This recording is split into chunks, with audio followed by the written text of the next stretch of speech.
And welcome everyone live to a Tuesday edition, as always, 8 p.m. Eastern, February 7, 2023.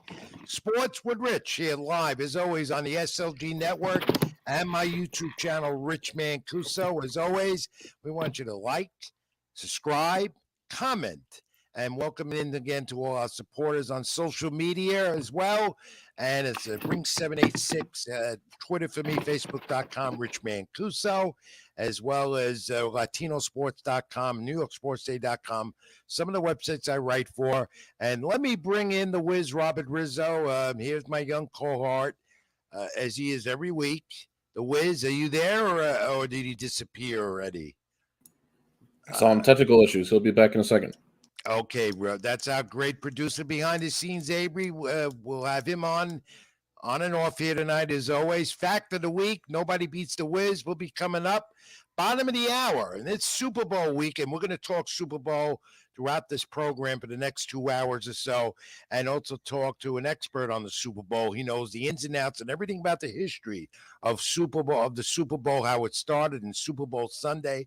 Professor Victor Mastrovicenzo out of the Bronx, New York, has numerous articles written about the Super Bowl and history of the NFL, and also the Professor Wiz is very interesting with the history. So we're anxious to get Victor Mastrovicenzo on the air with us at the bottom of the hour. Very excited for Victor. I had to introduce myself again. I had some Wi-Fi connection problems, but no big deal. Robert Rizzo back here again on the SLG Network. Energetic as heck. We got a jam-packed show going on. NFL, Super Bowl preview, NBA. Victor Mastro talking NFL history, Super Bowl history. There's a bunch going on. I'm glad to be back. Yep, and we're in that Sunday coming up. Finally, there's our social media at bottom of the screen, and also everyone, the queue. Get your questions and comments, including fact of the week. If you have the answer, I still got bobbleheads to give away. They're still here. Well, it's Super Bowl Sunday coming up. We're days away from an event that I call the Stupid Bowl, and the reason I call it the Stupid Bowl is because it's an extravaganza of everything. I mean, you're gonna get your parties, and it's that type of holiday, really, on a Sunday, as you know. A lot of wagering, record number of bets all over the place. And you're going to have the commercials. People sometimes just tune into those loony commercials, 30-second spots for $7 million on Fox. And then the halftime show in Rihanna. People just tune in for that. If you're a football fan, of course, you love it.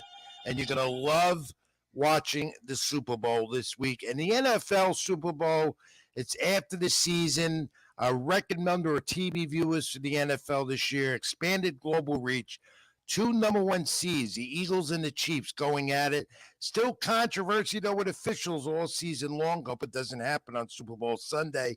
Questions of integrity about those officials, concussion protocols, but the list and storylines of this game, 2 black quarterbacks. You have Hurts and Mahomes. And, of course, 2 brothers playing on opposite sides with Super Bowl Sunday. Are you ready? I am definitely ready. I've been preparing for this probably 2-3 weeks now, just leading up to it. Eagles, Chiefs right now. Eagles spread is 1.5. It's been moving back and forth, but Eagles are favorites, 1.5.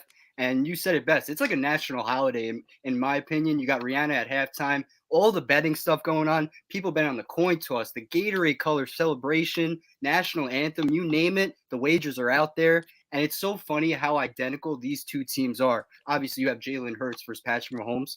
The Chiefs Eagles both went 16-3 this season, 546 points scored individually, 6 all pros on both sides. And there's nothing better than this. Eagles Chiefs, and I believe the total is 50.5. So I'm going to lean on over right there, Mahomes versus Hurts. But other than that, there's so much leading up to it. I believe we just lost Rich. We're going to take a quick break and then try to get Rich back on the other side. And right after that, we'll get back into the thick of things with Super Bowl preview.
Well, we're sorry, everyone. We had those technical issues. I confronted one just now. Back on the air. Hope you improvise. Where were we, Wiz?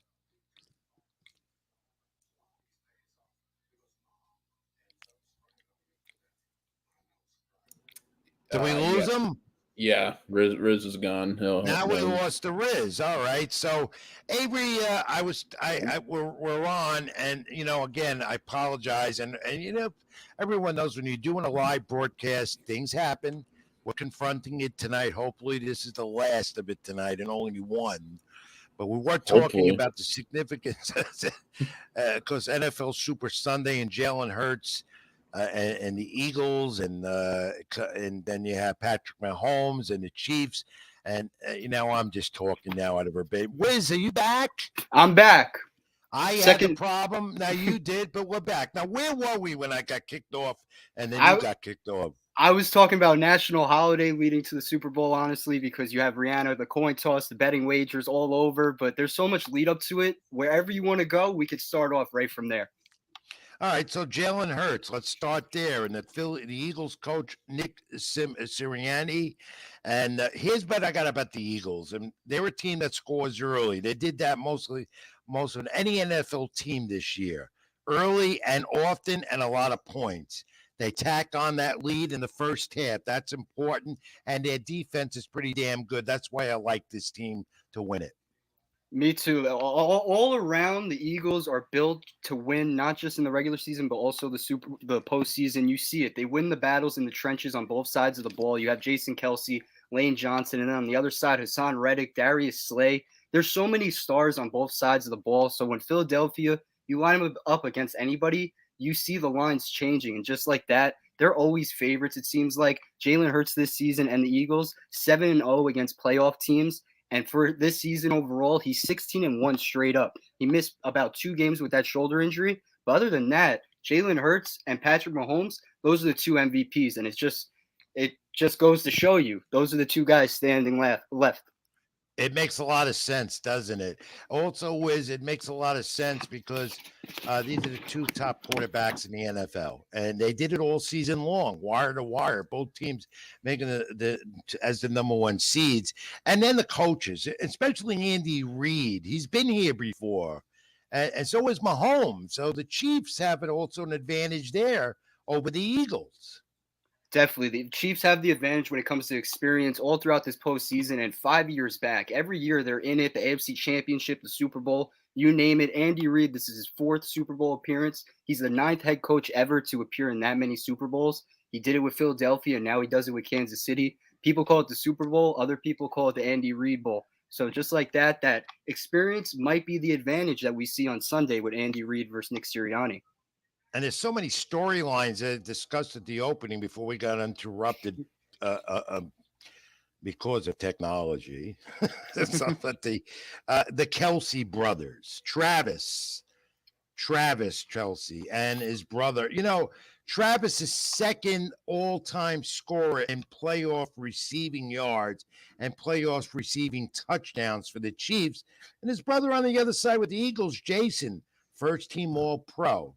Everyone's looking at this storyline as well, and that matchup with 2 brothers on opposite sides. It's such an incredible story from the regular season to now. They started a podcast during week 2, week 3, and just like that, it flew week by week. But the Kelce brothers, first time ever in Super Bowl history, brothers going at it. And Travis, he wears number 87 because Jason was born in 1987. He said it during media day yesterday. And Jason collected his thoughts on it and said, I won't rub it in right away if we do win. So you just see that brother-to-brother connection, that hatred for each other, but yet that love for each other. So like we said last week, who's the biggest winner is going to be the mom. But other than that, for us NFL fans, it's going to be a joy to watch. Well, as Travis has said, his mom won't lose. Exactly. One brother will, and one team in one city will. By the way, this NFL segment and the program itself here, Sports with Rich, live on the SLG Network and my channel at YouTube, Rich Mancuso, sponsored by Skol Fuel Energy. Get rejuvenated. Look for the Skol. Drink and enjoy. Reach them 675-264-6091. The website coming up real soon. And let's get back to the game. What is your favorite part of Super Bowl Sunday? Or I call it Super Bowl Sunday. I have my reasons, but what is your favorite part of it? My favorite part of it is the lead up and the anticipation. Like Fox Sports, ESPN, they have their pregame, their shows starting at 11 a.m. No one's watching at 11 a.m., but it starts at 6:30. All that lead up, all that time, people texting their bets. Really, I don't care about your bets, but I'm going to send them anyway. You're going to send them to me. And that's all we're going to do on Sunday, talking about bets, talking about what, a minute 30 for the national anthem. We're going to be counting on the stopwatch. So I like the anticipation for the Super Bowl, not just the game. And I think I asked you this, and nobody beat the Wiz segment a few weeks ago leading up to the game. Halftime, normally 15 minutes becomes almost an hour, which causes both teams to lose some momentum there because they're not used to that.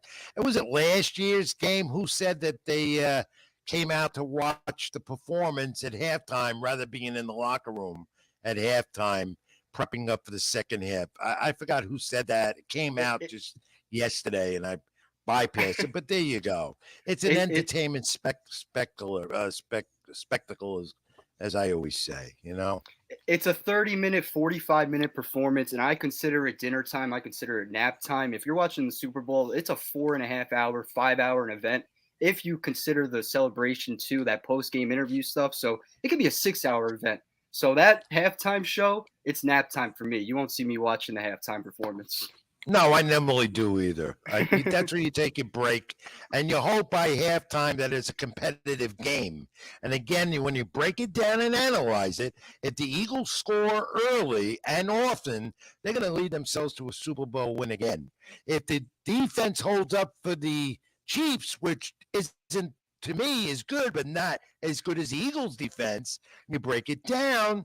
And I asked the experts during the past few days their feel on it. The majority of experts I talked to say that the Eagles will win this game. And then you get some that'll go with the Chiefs because, again, they've been there before, and they have Patrick Mahomes, who some say is on his way to being one of those greatest of all-time quarterbacks. It's such a coin toss right now. Whoever you ask, the analysts, the fans, the players out there, everyone's going to say, oh, Mahomes this, Hurts that. So it's that pick and choose game because whoever you choose is a winner at the end of the day because first place MVP or second place MVP, first place on offense, second place on offense. All these ranks, they're top 5, defense, offense, special teams. So you name it, these are the 2 top teams, and I'm glad they lasted for the Super Bowl. Yeah, the other thing I don't like is that you have to wait 2 weeks between the championship games to get to this point. The big game of the year, the final game of the year for the NFL until next year, and that's Super Bowl Sunday. And at the bottom of the hour, we'll have the professor on, Victor Mastrovincenzo, who'll give us some history about it, his takes on the game. Might I ask you, you're the betting guy, who do you like and what score? I'm leaning towards Philadelphia right now by a final score 31-29. I'm considering that spread 1.5, so 31-29. Eagles still cover 31-29. The over hits, so 50.5, definitely the over hits. So I'm going to lead Philadelphia, but hey, Patrick Mahomes, we've seen it before. He plays heroic, so anything can happen. Well, I like the Eagles, but I'm not going to give you a score because every time I give you a score, I'm never right. It's like playing lotto. You got to. I pick them. So I won't bet on it anyway. All right. More about the Super Bowl in a moment, the bottom of the hour, in fact. And let's talk more NFL talk, and let's talk about this Tom Brady retirement. Do you believe it this time, Wiz? I truly believe it this time. It felt emotional. You saw the post, him physically. It wasn't by analysts this time like last year. I think this is fully through his last time on the football field, and what a way to go out. I know he got eliminated in that first round against Dallas, but at the end of the day, he's the greatest of all time. And he's headed to the Fox broadcast booth. They've been talking about maybe he'd be a part of the Fox Super Bowl team, but that doesn't look like it's going to happen. He might move into the booth next year. I don't know if we've seen the last of Brady on the field. I can't trust his word, Wiz. It's I don't tough. know. It seems like he still wants it. No, he definitely still wants it. And it feels like all these athletes still want it after that first year of retirement. They're contemplating it, but 45 years old. There's not much else for him on that resume. He did an interview a few times throughout the week, and he said he's planning on doing the Fox broadcast booth starting fall of 2024. So that gives him 1 year off to enjoy his life, because the last last 30 years has been focused on football. That's it. Well, they want to throw him right into the fray right away, into the fire with Kevin Burkhardt and Greg Olsen. They want to do that right away. He's never done it really before, and they don't want. This is big. Super Bowl Sunday on the network is huge. Fox, I believe, has 2 of the next 3 Super Bowl telecasts before Joe Buck is no longer there, because that's ESPN, and Joe Buck will get it, I think, in 2027. There's still a ways off to get that, but Tom Brady retired officially, and soon we'll know where he stands all time among the great elite quarterbacks in the game. And also, he's going to be an NFL first ballot Hall of Famer. For sure. But this guy hasn't decided yet, Aaron Rodgers. A lot of rumors where he's headed, still the Jets. So that talk's been diminished a bit. Where do you think Aaron Rodgers is going to end up with? Ooh, that's a tough question right there. I honestly think I could see the Raiders. I could see the Jets. I could see him staying with the Packers. Today on Pat McAfee's show, he did an interview saying he's taking a 4-day hiatus in a dark room, no cell phone, nothing, to figure out himself, to figure out his decision. And when I saw that, I'm like, I don't think this guy's going to stay. And for Packer fans out there, that's a huge nightmare. But they didn't make the playoffs this past year, and he's at age 35. He's still a top 15, top 12 quarterback out there, back-to-back MVP just a year ago. I think he leans towards the Raiders, if you ask me today. Could be the Jets next week. We'll see the trade packages, the rumors week by week, but I'm leaning towards the Raiders. To be determined with Aaron Rodgers. Yeah, the Raiders could use a quarterback, because Derek Carr is probably on the way out there. Sean Payton, new job with the Broncos, already saying that quarterback Russell Wilson is not going to be the quarterback coach will not be at the practice facility. I don't know what that's Payton's strategy or what with the Broncos as he takes over. Yeah, it seemed like he was kind of putting his foot down that first week, the introduction press conference, everything like that. A bunch of fans hyped up, and you see it head coach by head coach. Any franchise gets hyped up like that. But Sean Payton, Super Bowl winning head coach, led Drew Brees to the promised land just like that. Maybe he could do that with Russell Wilson. He just needs a resurgence at 35 years old, 34 years old for Russ.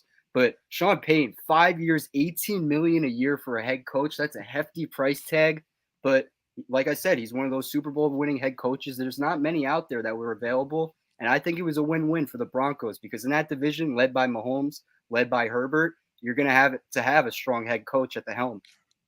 Well, can he straighten out Russell Wilson's game? To be determined. How about the Pro Bowl on Sunday? Did you watch any of that mockery that the NFL put on? I did not watch any of that mockery. I saw it on Twitter. A lot of backlash on Twitter. Fans were not happy, along with the NHL All-Star Weekend. Both weekends were terrible for the Pro Bowl All-Star Weekend, but that's what it is nowadays. It's just to sell your product, and entertainment. The fans, they don't like it. I watched 5 minutes of that crap. Turned it right off. And my social media was buzzing when I mentioned that. They mostly agreed with me. The NFL wants to do an all-star game. Well, first, let's face it. The elite all-star game in pro sports is Major League Baseball. NFL has made this into a mockery. That's all it is, for show. And I don't even know why they do it. I really don't care. I don't even know why I'm discussing it. But anyway, let's go to the NBA. Trade deadline approaching soon. LeBron James on the cusp of becoming the all-time leader in NBA scorer. That's going to happen either tonight or tomorrow or during this week. Deadline approaching, and this guy, Kyrie Irving, well, goodbye. Finally out of Brooklyn, headed to Dallas. This made the news. He didn't go to the Lakers. He's not reuniting with LeBron. I think the Nets end up well. We're getting Spencer Dinwiddie back, Dorian Smith, 2029 first round pick, 2027, 2029 second picks, and that's a building around now. Will Kevin Durant stay there? That's the thing now. Always, as you've heard time and time again, what I say, Irving and Durant, the Nets would win. Can they win still without Kyrie Irving? Oof, I don't think so. That was a big blow over the weekend for Nets fans. But once Kyrie Irving requested that trade, all Nets fans knew it was off the table. It's been a timeline and honestly a checklist dating back to 2020 of every event Kyrie Irving's gone through with the Brooklyn Nets. And instead of talking about that, let's just go back to this past Thursday. Thursday, negotiations fell through with the Brooklyn Nets and Kyrie. Friday, he requests a trade. Saturday, all the teams are interested: the Lakers, the Clippers, the Mavericks, the Phoenix Suns. And just like that, by Sunday, Kyrie Irving and he took the Nets bluff, and just like that, he ended up in Dallas. And I think it's a win-win Yeah, trade for Dallas Dallas and snuck Brooklyn. in on it. They snuck in on it. No one expected that. Well, look, goodbye, Kyrie Irving in Brooklyn. And controversial. Less than 150 games in the 4 seasons that he was there. it's a shame. It was 143 games total, I believe, and with Kevin Durant, it was probably under 100. Just like that, 4 years. There's 82 games in each season. Obviously, you include the COVID year. A lot happened, injury, stuff like that. But 143 games for 4 years. That's over $200 million. I know that NBA lockout's coming soon. Stuff are going to happen like that, but there's so much going on in the NBA and trade demand, stuff like that, player It'd be empowerment. interesting trade deadline. Now that Irving is now with Dallas, does that make them better? And he's teaming up with this guy, your buddy Luke. Luka Doncic, either top 5, top 3 MVP candidate year in and year out. He's averaging 33 points a game, nearly 9 rebounds a game, 8 assists a game. He does it all. And now he finally has that number 2 weapon next to him. The biggest issue now will be defense, playing defense in the Western Conference. I know in the NBA there's no such thing as defense anymore, but in the playoffs, you're going to have to go up against Jokic. You're going to have to go up against Anthony Davis. Those big men, they don't have anyone to guard them right now. It's Christian Wood. So we could see a lot of Dallas games ending 120 to 117, and they just pull it out because the defense is going to be lacking. Did you say defense? Exactly. There is no defense. What does that word mean in the NBA? Take a look at the Eastern Conference or Western. What are we looking at? The Western Conference standings first? Is that what we're doing? Yep. The Western Conference standings. You know, look at these standings right now as we approach almost their All-Star break with Denver, Dallas hinging there in 5th. The Suns are creeping their way back up there. They're going to get healthy again. They're starting to win again. Booker's going to come back there to 6th seed. Golden State plagued by injuries, though, in the West. Yeah, Golden State took another injury. Steph Curry's out for at least 3 to 4 weeks. He's going to miss the All-Star game. The Western Conference is a complete gauntlet other than the Denver Nuggets. The Nuggets have a 4.5 game lead. 4 games right now decide the seeds between the 2 and the 6. Warriors have a 3 game lead. They're the 7th seed. Lakers are right there at the 13th seed. It's only a 4 game gap. So I just named about 13 teams. All of them are in the playoffs right now if you just take it game by game. It's that playing game, too. That's what they want as well. They're looking at. By the way, the Suns are looking for a new CAO and president of operations. Are you interested in moving out to the desert, Wiz? I don't think I have that experience to be CEO or something like that, but I'd love to work for the Suns, get my foot in the door with the Phoenix Suns, but I don't know about CEO, all that. Well, send in your resume. What can I tell you? Maybe. No, we'd lose you on Sports with Rich #SWR every Tuesday night. Eastern Conference, interesting. Also, if you look at that and you look at the Eastern Conference standings, those Celtics, best team in the NBA. The Nets hanging there at 5th. The Knicks hanging in there 7th. You know, and the Knicks have been knocking off a lot of first-place opponents, too. The Eastern Conference, it's a lot of top-heavy, I'd say. There are 5 teams with 32-plus wins, but then, like you said, the Nets are right there. So 5 teams with 32-plus wins. Knicks are a half game out of the 6th seed. You just want to avoid that play-in if you're the Knicks. It's like quarterback purgatory, but for the NBA, just being that mid-level team, that play-in team, that 6th seed.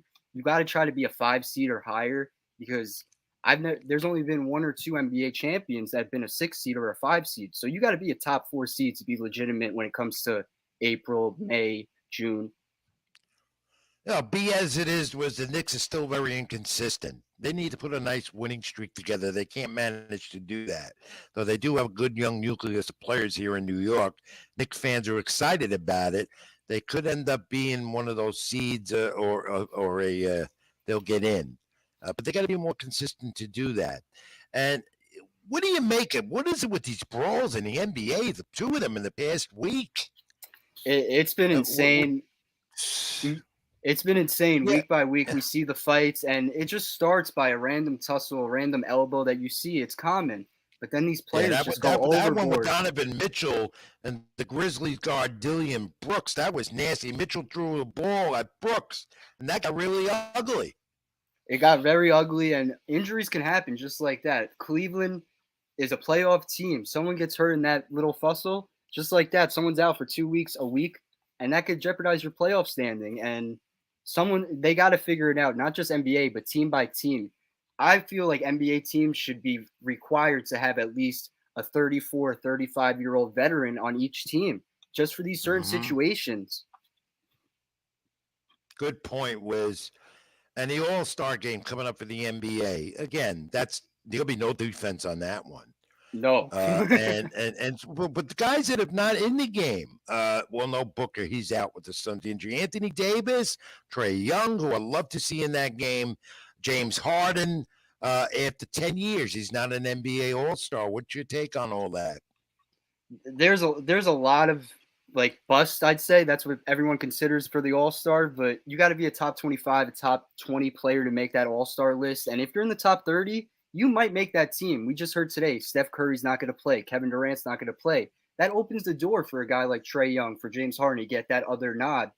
Perhaps Anthony Edwards out in the West, De'Aaron Fox out in the West. All these young studs, they deserve their name on that All-Star list. It's just a matter of the voting. That's always good to see, but you like to see some of those guys that have been there. I'll miss Trae Young. He's one of my favorites in the NBA because I followed him extensively during his college career, and what he's done with the Atlanta Hawks has been phenomenal. All right, Wiz, NBA segment, that's over. We're sponsored by Skull Fuel Energy. Get all your energy needs. Just look for the Skull. Drink energy, enjoy. Coffee line to come as well. We'll talk more about that throughout the program. Skull Fuel Energy. Look for the Skull. All right, Wiz, let's bring in Avery. We're at the bottom of the hour before we bring in the Professor Victor Vincenzo. Talk more NFL. Avery, how are you?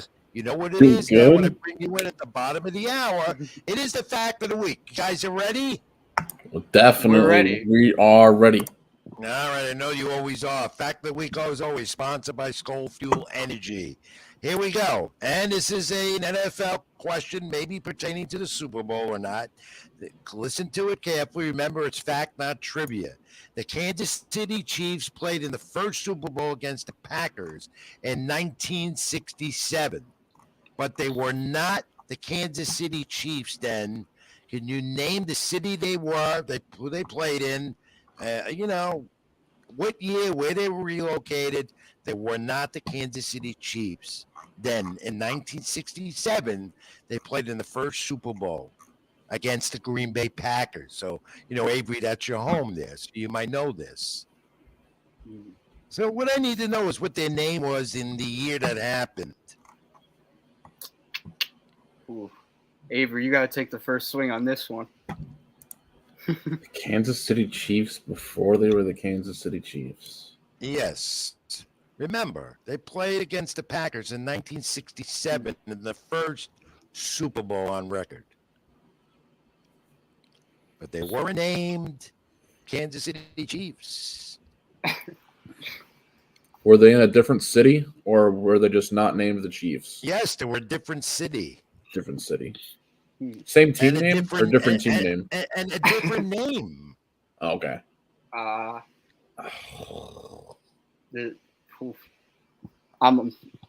take the L on this one. I have no idea.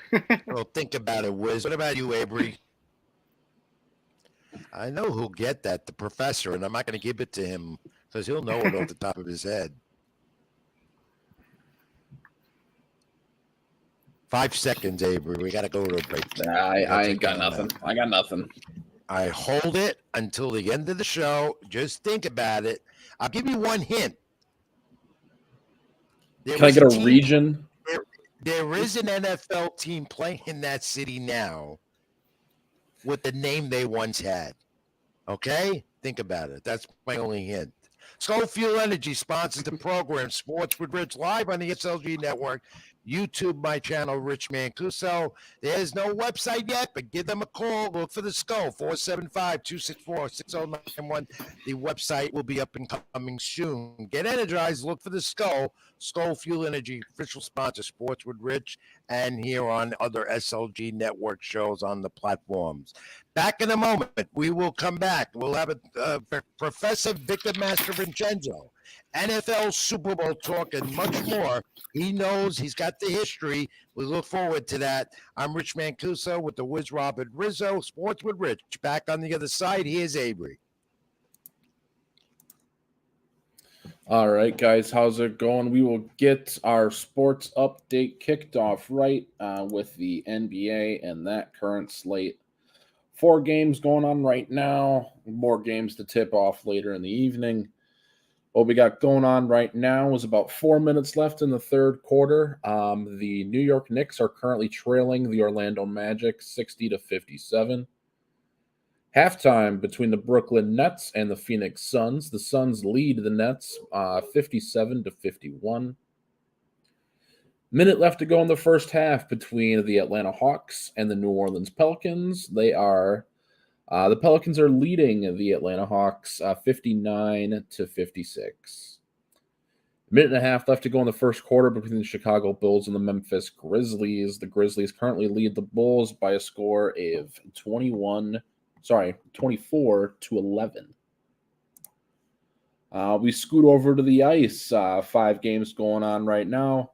We have the Colorado Avalanche at the Pittsburgh Penguins. The Avalanche are currently leading 1-0. We have the San Jose Sharks visiting the Tampa Bay Lightning. The Lightning lead this one 3-1 with 4 minutes left to go in the second period. Just starting out in the second period, the Edmonton Oilers against the Detroit Red Wings. The Red Wings lead this one 1-0. Just starting out in the second period for this one as well, the Seattle Kraken against the New York Islanders. The Islanders lead this one by a score of 2-0. And then with 4 minutes left in the first period, we have the Las Vegas Golden Knights against the Nashville Predators. The Knights lead this one 3-1. And then we move over to men's top 25 hoops. Just finished up here. We had Indiana secure the win over Rutgers by a score of 66-60. And with 3 minutes left to go, UConn leads Marquette by 16. UConn's currently up 83-67. All right, we will go ahead and we will bring it back to Rich and Robert, and they will bring on the professor.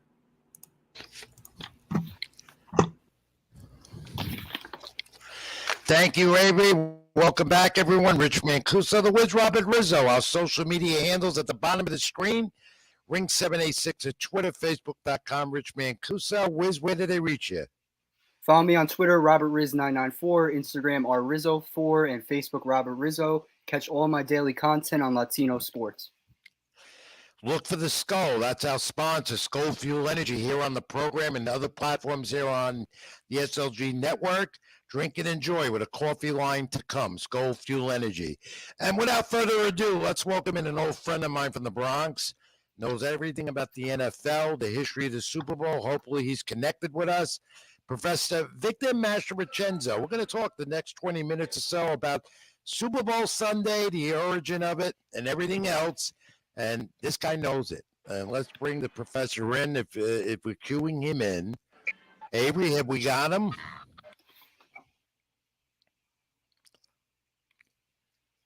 I believe we got him. I don't know if it's the audio or the screen. Victor, do you hear us? I don't know if we have Victor. Yeah. Okay. I don't know. There he is. I think he's coming in. He's queuing in again. Technology at its best right here, right now, live. And bear with us, but I do hope we connect with the professor, Victor Mastervincenzo, who's written numerous articles about the NFL, published and also the history of the Super Bowl and how Super Bowl Sunday originated. He can tell you everything. He can tell you matchups of who and why, when it all started, certain games, certain connections with And different cities and different players. Is he there, Wiz? he's not here yet. I'd love to get him on because I'd love to talk to him about the connections between the Bronx and all the Super Bowls, the past Yeah, Super Bowls, and we this have an year's Super array Bowl. of images too, courtesy that he sent us through his courtesy that he did, and they've been published as well. He does go on the lecture circuit as well in the New York City area. He's expanding that, and he's taken this topic to another level. Because it's not just Super Bowl; it's about the NFL, and I want to talk to him about the Roman numeral origin of Super Bowl Sunday, because that did not just happen overnight. There's a reason why that was done. Victor, are you there? I believe we got Victor now. I don't know what we're seeing on the screen, but I don't want to waste too much Yes. time. All right, we can hear you, Can you but we hear don't me? see you. Yes, we hear you. Do you hear us? There he is. Hi, Vic. Do you Okay. hear us? Yeah, right? You, All you right, we yellow got bound? you. We got you. That's fine. Okay. All right. Do you hear us? That's fine. As long as we can hear you, that's Yes, good. yes. All right, let's get to it. Victor, welcome to the program. Sorry for the technical issues you're having. He's as old school as I am, too. Vic, right away, I got to ask you about the history of the Super Bowl and the Roman numerals. I get a lot of inquiries about that. Green Bay Chiefs, LA Coliseum, January 15th, 1967. Packers, the Packers have then took home $15,000, and then the bonus last year for the Rams was $200,000. So you see what a big difference was that. And then you have the ring and all the diamonds. But how did the Roman numerals start with Super Bowl Sunday? Briefly.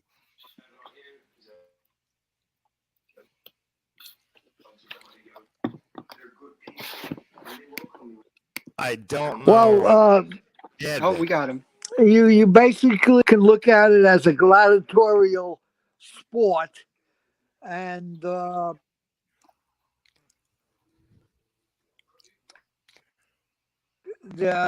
Coliseum, there's numbers in Roman numerals that's showing you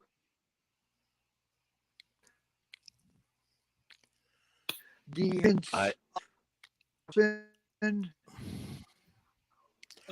we're having a real hard the time with sequence. Number 1, 2, number 3, IV, number 4. Roman numerals, importance. His connection is really, really bad. I'm having a hard time understanding him. All right, Wiz, I think we're going to have to do it. We can hear you, but you're breaking It's a little up in and out. very bad. Yeah. It's very hard to understand. No. All right. What we're going to do is we're going to take this brief timeout, and real brief. If you can hear us, what we want you to do is log off and log on again. And then we'll have Avery try and connect you, get this back in order. So stay with us, everyone. And Professor, do that again. Log off, flag back on. Wiz will be right back. Sports with Rich, SLG Network, live on YouTube. Back in a moment. Okay. What, is he there? It's in and out. It keeps going in and out. All right. So, Avery, should we try reconnecting with him, Avery? All right. That's what we're going to do.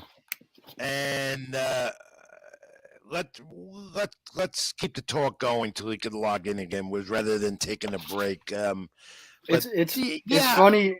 It's funny you bring up the Roman numerals, because I was just talking with my friends about that off camera. The Roman numerals, I wasn't taught that when I was younger in school. Everyone before us, my age group, was informed about that, was taught about that, And if you ask people my age, we only know about the Roman numeral stuff because of Super Bowl. It's never used anymore when you think about it. You ask a 22-year-old, you ask a 23-year-old, they only know Super Bowl 47 because of those Roman numerals. They know that logo. And it's so funny Yeah. the way you introduced the interview like that. And I was going to ask the professor this, and I hope he could still come back on with us and reconnect, because they started that so not to confuse what originally was the AFL championship game before the league merged into the one league, the NFL, and then it was known as the AFL championship game. That's what it was, and. But then they got let's. This is what I want to ask the professor. He knows this. All right, Victor Mastrovincenzo, the professor, Super Bowl history. Are you back with us? Victor, do you hear us? Can you hear me? Yes, we can. Do you hear us before we go on? Otherwise, we're going to have to scrap this and move on. Okay. Were you able to hear us and respond? We have to move on. I can hear you, yes. Okay, good. We're talking about the Roman numeral. The Roman numerals of the Super Bowl. How did that start?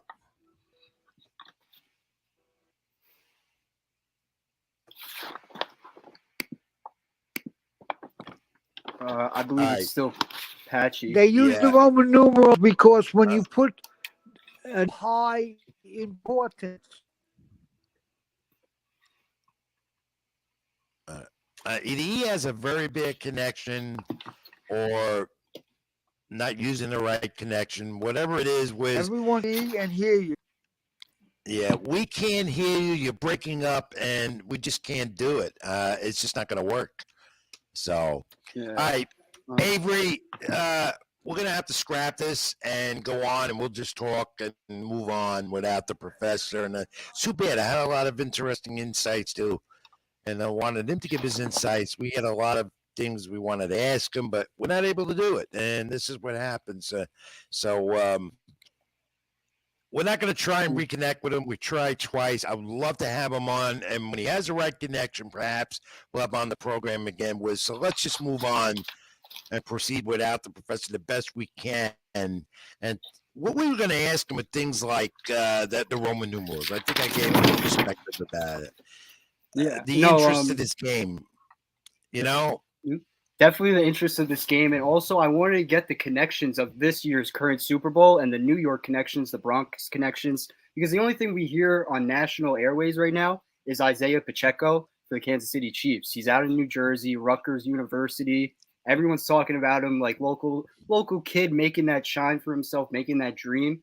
But there's so many other big stories, not just on the field. There's GMs, front office executives from New York, from the Bronx that I would love to know more about on each side, the Chiefs, the Eagles, and even past history, past Super Bowls.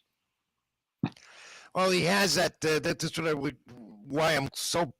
I'm a little. We have a few photos of it. If we can just scroll through some of the photos, images up, courtesy of the professor Victor Mastrovincenzo. I think we'll first show the Black and Gold, the poem. He wrote a poem, the history of the Black and Gold. You can't read it. I don't have it in front of me, but he wrote a poem, a little mosaic, you see, about that great Steelers dynasty in the 70s, and sent it on Franco Harris.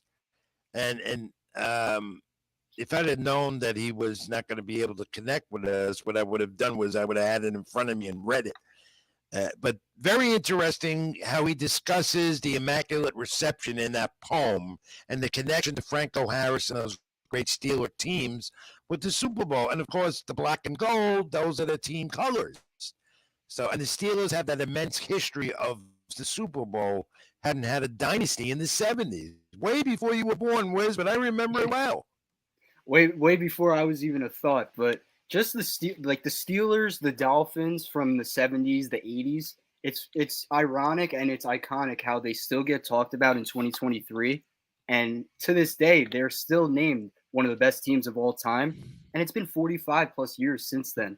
So it's great for Victor and more authors out there to get their works out like this. It doesn't have to be just a podcast or an article. Writing poems, that's a totally different art.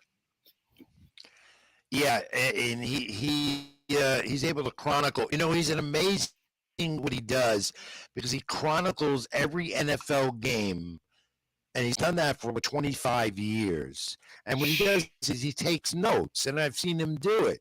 And he sent a lot of that to me, and he makes a connection with the Super Bowl, and not only that, the NFL in general connects it to a lot that went on in the Bronx, which has a lot of history in the Bronx, New York, where I'm based out of. A lot of history with the NFL and the Super Bowl. In fact, there is the history of the Lombardi Trophy. Let's put that up. We have a nice image of the Lombardi Trophy. Avery has that for us. And what that symbolizes, of course, is the great Vince Lombardi, the coach of the Green Bay Packers, the originator of the Lombardi Trophy, named after him, the winner of the first Super Bowl. It was in 1967 with the Packers. And Vince Lombardi is the trophy, and they have not changed that name. It's symbolic of the NFL championship. The players always raise it. You saw what Tom Brady's done with it, with a lot of others. Sometimes you wonder if that thing would last. Honestly, 2 years ago when Tampa Bay won it, he threw it from one side of a boat to another down there in the Tampa Bay area. And the Lombardi Trophy and Lombardi himself with the connection is Fordham University, our great place, campus up in the Bronx at Rose Hill, where the 7 blocks of granite played. And the Bronx history with the Lombardi Trophy, and Vince Lombardi was a part of the 7 blocks of granite. The Bronx had the greatest game ever played, the Bears and the Colts, 1958, I believe, Yankee Stadium. That has some Super Bowl overtones later on. So he writes a lot about tales from the Bronx, and a lot of his work is displayed in public libraries throughout New York City and New York State, by the way. And you can just Google his name, Victor Mastrovincenzo, and you'll see a lot of his works and images and all the artwork he's collected. And it's amazing, Wiz, how he has a mind of putting this all together into one story. And the story revolves around the Super Bowl that is being played on Sunday. It's incredible because all of us watch and tune into the Super Bowl, but he paints a picture for us like no one else. That's the thing that changes all the other arts. You can tune in, watch the game, and see the score. We all watch the same highlights, but that one story changes everything. So for him, like we said, with the poem, there's different forms of it, but all those collages that we see, we saw the black and yellow one. There's many other ones. I believe we have a Fordham one up in the gallery, but other than that, it's year by year he was doing it. I believe on New York Sports Day a few years ago, we posted it, Broncos Seahawks, and he did all the relations in New York. And it was Broncos Seahawks played at MetLife Stadium. So it's just so ironic. Year by year, he does it. Avery, if you could be so kind enough, our producer in the back, Avery, and put up those images that we were able to get. Let's put them up on the air here live on the program. Here is the greatest game ever played. He writes about that, facts, and puts it into words. That's one of them. And this collage, and which one is this that we're seeing, Wiz? We're seeing Tales from the Bronx, echoes of a football past Yankee Stadium yesterday, and I believe it's a poem. And just like that, it's an incredible form of art, just doing poems for It really football. is. That's incredible. And putting it into words of the NFL. And this one, Wiz, that he did? A tale of 3 trainers, two Hall of Famers, and I believe I think it says Fox. My eyes. Yeah. See, that's what I mean. It's just so bad we weren't able to get the connection. And the collage, the artwork behind it, all the hard work behind it, it's incredible. Yeah. And the history. See, if you want to know about the history, that he has it. He knows it. Like it's in every detail, every date, every name. Some of the great names have gone through Super Bowl history. Lombardi, of course, the main one. But, again, you can go on and you'll see the names who he refers to, the game that it reflects upon, the year and so forth. And look, let's face it, we're talking Super Bowls, and I call it Stupid Bowl, and I have my reasons, but it is a game It is the premier sporting event to many of the year on the calendar. It's a national holiday. I know I said it before, but it really is. And I believe the government should still look into that Monday, everyone having off work, because most people Oh, call no. off work. So No, that's going hopefully in a few years we get it, but no, not this year. no, there's no reason for that. No, that's just one day. Leave it at that. It's for the NFL fan, and what makes it more interesting, which always has perplexed me, is you don't get football fans to watch this game. It's a big gathering of fun and partying, and they have no idea what's going on. You get people that know nothing about a football. They know nothing about what a first down is. They don't know what a touchdown is. They don't know what a 15-yard penalty is. They have no idea, but they get into it. It's a national celebration on a Sunday. That's what it is in February. Exactly. It feels like that corporate event that everyone has to go to, even if they don't want to go to. They have to watch, they have to be there, they have to tune in. And honestly, like every year, that's what it's based on. And for 2 weeks lead up, that's what you get. And I know I was saying it on our previous show or 2 weeks ago. I believe the best weekend for football is championship weekend, AFC and NFC. You get that doubleheader on Sunday, all the trash talk leading up to it, back-to-back games. There's nothing better than that. That's 8 hours worth of football. I know we're improvising here, and I'm going to give you what I got here. It was sent to me by what was this, wallethub.com, I believe, but this Super Bowl by the numbers, it's LV11, which means it's what? Super Bowl number what? What is that? I believe 57. All right. So they're at 57 already. That's how long and history of it. Here's some facts by the numbers. The average cost of a ticket to pass 5 Super Bowls have been $6,382. Just look at these numbers. The lowest price of a Super Bowl for a ticket at this Super Bowl on the resale market after the conference championships increased 35% from last year, $5,738. You want to buy me a ticket, Wiz? It's going to take a few years, but I'll get you a really nice seat. $1 billion is estimated economic impact for the greater Phoenix area economy, hosting the Super Bowl outside of Phoenix in the city of Chandler or Glendale. Great area of town. I've been there many times. 2023 year, $1 billion. And now you see why teams this host the Super Bowl. NFL wants it done in a warm city, though. Except we had it at the Meadowlands in the New York area, and they lucked out. It was 50-degree day when they did that a few years back. 17.8 million number of Americans who plan to watch the game at a bar or restaurant. Will you be one of them? Yes. Will I be one of them? Probably at home because I have a dull life. All right. 204%, a 20-year increase in the cost of a 30-second Super Bowl ad commercial. That's hitting a record cost of $7 million this year for a 30-second spot.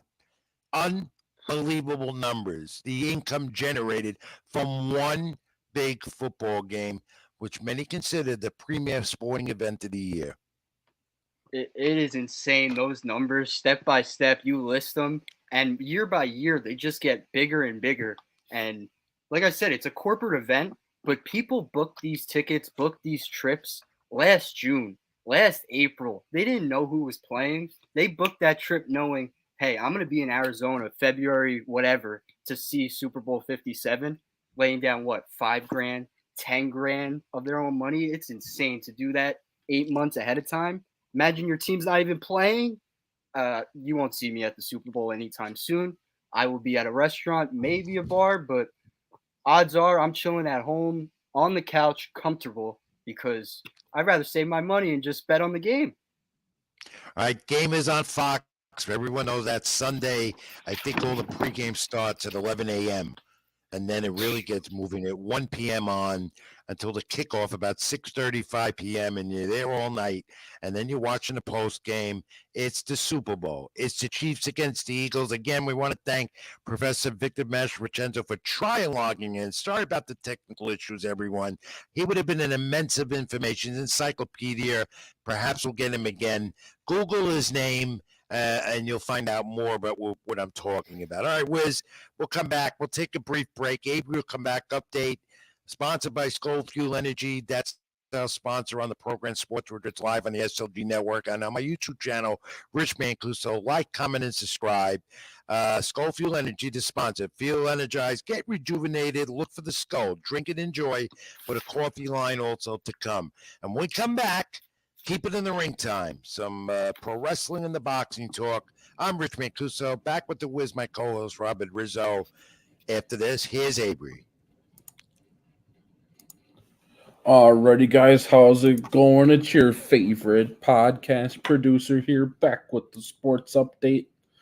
Starting again with the NBA, 6 minutes left in the fourth quarter. The Magic currently lead the New York Knicks 82-80. It's a close one here, coming down to the wire.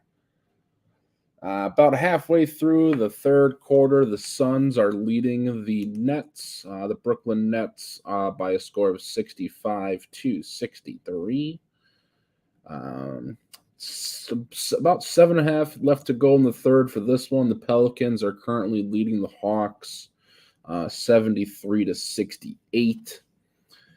4 minutes left in the first half for this one. The Memphis Grizzlies lead the Chicago Bulls by a score of 41-31. We'll skate on over to the ice here, and we'll start off with the Colorado Avalanche against the Penguins. This is still 1-0. 2 minutes gone in the third period. Between periods here, end of the second, the Sharks trail the Lightning 3-2. 6 minutes left to go in the second period. The Oilers lead the Red Wings 3-1. 7 minutes left to go in the second period. The Islanders lead the Kraken 4-0. End of the first period, the Knights lead the Predators 3-1. And about halfway through the first period, the Ducks and the Blackhawks are knotted at 0. Finally, we'll do our men's top 25 update. Like I said before, Indiana held off Rutgers 66-60. UConn took care of business against Marquette. They won by 15. It'd be 87-72 is your final of that one. And it looks like NC State and Virginia are just about to tip off. And then TCU and Kansas State are also at tip-off for your 9 o'clock games here for your men's top 25. All right, we will bring our Rich and Riz back in, and we will move on to Keep It in the Ring.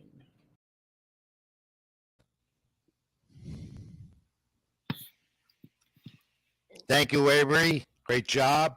Hey, Wiz, I heard some of those scores, and we'll go over the AP Top 25 later in the program. But now it's Keep It in the Ring time here at Sports with Rich, live on the SLG Network and my YouTube channel, Rich Mancuso. Like, comment, and subscribe. All right, Wiz, Ito, you ready? Let's take a look at some of the boxing action first. We're going at the Hulu Theater this past Saturday. Amanda Serrano did it again. And she's now the featherweight title holder among the female divisions, one of the best fighters in boxing in the women's division, and she's unified a title. Slugfest it was from the first bell to the last, a unanimous decision. She outpunched her opponent, and Amanda Serrano continues to do it, connecting in 80% of her punches. And now she set Erica Cruz gave her a battle as well, and they both bled from the forehead and the eye. They gave award to those fans in the small Hulu Theater, Grayson, from the Garner Main Arena. But the big news out of Amanda Serrano's win, immediately announced hours later, not immediately ours, whatever you want to call it, but the rematch with Katie Taylor, the one that they had back in May 20th, back in April, Madison Square Garden, that sold out. First time headlining the main event for females at the Garden at the Mecca in New York. It's going to be Katie Taylor and Amanda Serrano again, this time in Ireland, on May 20th on the Zone. That's going to be a great matchup. A lot of lead up to it. People are already talking about it. It felt like fans were talking about it before Erica Cruz and Amanda Serrano went into the ring. But hell of a fight between Cruz and Serrano. Head bashing, I believe, in the 4th round, 5th round. But ever since then, blood all over. They were going at it. You saw the passion round by round. And the judges scored Serrano the winner. This is her 7th time holding multiple weight world championships. And she has the most in female boxing history. Most ever is Manny Pacquiao with 8. So Serrano's right in that category, 8 to 7. Perhaps she does it in the next 2 to 3 years. Maybe we'll see that. But May 20th, sign me up in Dublin, Ireland. Katie Taylor versus Serrano, part 2. You got to watch. Well, that's going to be another slugfest May 20th. And again, congratulations to Amanda Serrano, who's put female boxing on the map for sure. And there were 5 female matches at the Garden Saturday night on the Matchroom promoted card. Eddie Hearn is big into that, the promoter of Matchroom. And you can guarantee you this, 80% punches thrown by Amanda Serrano. Katie Taylor does the same. Another slugfest on May 20th. A major fight on the boxing calendar in May. Well, this fight, I don't know if it's going to happen because there's been another stumbling block. We thought Ryan Garcia and Gervonta Davis were going to fight at the catch weight. That's been established. 2 of the best fighters in the world, young superstars. It's been in the making. Contracts were delivered, never signed. Oscar De La Hoya and the PBC can't get together on a rematch clause and more money again. That's what it's about. April 15th is still in the balance, these 2 going in the ring. And it's a matter of who's going to get the rights now to a possible rematch, which they've said they will do. Is it going to be the PBC Showtime Fox, or is it going to be Golden Boy De La Hoya? Oscar De La Hoya wants it on Golden Boy. That's what he wants on the Zone. So there's no fight yet. It's always an issue week by week. 24 years old, Ryan Garcia versus Gervonta Davis, 28 years old. I mentioned those ages because boxing world needs this. These guys are at their prime. Those ages right there, Garcia's a little young, but that's right there. That's peak form. Davis and Garcia, we need in the ring, just like we needed Spence Crawford a year ago, just like we've been asking for that. And now it's coming down to rematch clause problems. If that's the case, they know they're going to fight each other again. It's a win-win on both sides. They're making generational money. They'll get it done. It's a fight that's there, and the contracts are delivered. It's just that the promoters, De La Hoya and the PBC, they have to put their heads together, work it out for Christ's sakes. Who cares who gets the rematch? Get it's not the a first competition. one over and done with. Exactly. And this is again, Mike Wiz. How many times do I say on the air to you and off the air to everyone that knows me, why boxing gets a dark eye? Here's a classic example of it again. And I don't know when this nonsense can stop. But the more you have money and more greed, this is what occurs in the sport. Great sport, but doesn't get to deserve the claim because of stuff bullshit, as I say like this. Exactly. It's week by week we see it. Oscar De La Hoya, PBC, you name the promoter. It's not just one promotion. It's the whole sport. The whole sport. Well, we know Anthony Joshua, the former heavyweight champ, is going to be back in the ring April 1st at the O2 Arena in London. The 2-time champ heavyweight fight with Jermaine Franklin. Now, Joshua on the comeback trail, supposedly, wins this fight. Maybe Tyson Fury, maybe Alexander Usyk, who holds all the belts except for Fury's WBC heavyweight title. Or Joshua will fight Deontay Wilder. I don't know where it goes, but the thing is, Joshua's back in the ring. He draws an interest. The arena in London will be packed, and they're waiting for Anthony Joshua to come back. Maybe, but maybe at some point, the fight that had been talked about, here we go again. You might see Anthony Joshua, Tyson Fury, which would do over 100,000 or more in London. For sure. Those numbers would be insane. Anthony Joshua has to focus in on the current opponent. Can't take him for advantage because once like that, you see in boxing, the upset happens. Anthony Joshua, in his most recent interview, he said mentally and physically, I feel ready. I want to put on a show. That's the motivation. That's the mindset you want to see out of that type of fighter. He wants Fury by the end of 2023, beginning of 2024. He's got to rack up the W's. Tyson Fury, number 1, number 2 in the world. Joshua's got to get back to it.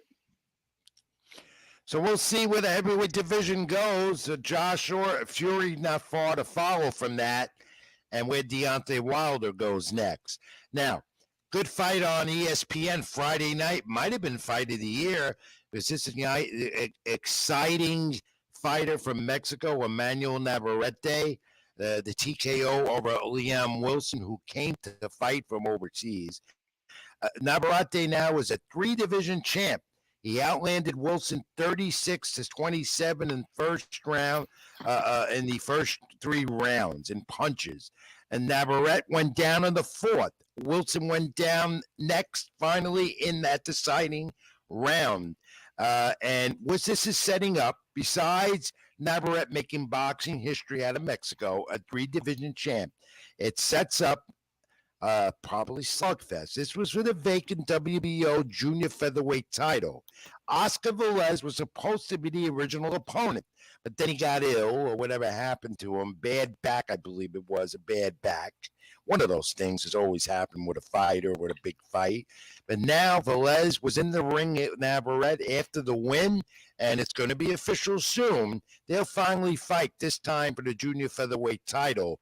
And tell you, Wiz, 2 of them together again, that is going to be a slugfest of a slugfest. These are the lighter weights in boxing, as I have told you, if you have witnessed. They fight like they're in a telephone booth. Punch for punch nonstop. That makes boxing, that's boxing. That looks good for sport. It's a freaking dogfight every time with these short dudes in there. They have so much power, so much speed, agility, the talent, the skill level, just out of what, a 5'8", a 5'9" fighter, just like that. You mentioned on your most recent Latino Sports article, everyone watching, listening, check that out after the show. You posted that, I believe, Friday night, Saturday morning. Highlighted it all. You said it best, all the quotes and everything. Both fighters, they're waiting for this event, and they put up a great fight on Friday. Let's see what's next. I want to see that fight this year, Valdez and Navarrete. Never disappointing awesome. when Navarrete's in the ring. And possibly that fight this past Friday night, fight of the year candidate right away. As the boxing season is starting to pick up a little bit. This weekend, of course, all in deference to the Super Bowl, there are some fights, but not on the major networks. But after that, picks up. You're even going to see the return of Adrian Broner on pay-per-view. If you're interested still with all his troubles and everything, there's Adrian Broner coming up, and you're going to have Ramirez fighting in the ring again at the lightweight. And still, we're going to see what Devin Haney's next move is as a lightweight. He holds the belts as a lightweight champ. And Terrence Crawford, where's his next move? 147 or 154 as well with Earl Spence. There's a lot, Wiz. There's a lot of fights to be made, a lot of big fights to be made. It's just a matter of boxing politics, the money, the networks, and everything getting it together. There is so many TBDs in the sport right now. It's insane. You just mentioned some of them, but every big-time boxer, you name them, top 10 to top 15 fighter, all of them have TBDs next to their name. You include Gervonta Davis and Ryan Garcia. It's not official yet. So there might be 3 out of the top 10 fighters slated for an official fight so far in 2023. And as you mentioned, dark eye in the sport, that's it right there. You need your prime athletes at their peak, fighting actively, not just once a year, twice a year, 3 times a year. Well, one fight that's already got a lot of hype, and it's happening, and they had a very, very tumultuous press conference. A lot of cursing, which I don't approve. A lot of this and that insults, which I hate to see with 2 fighters, but it's hotly contested. It's been in the making, and it's official in Las Vegas on Showtime pay-per-view. That'll be coming up in March. David Benavidez and Khalid Plant at 168, and the winner could get Canelo Alvarez.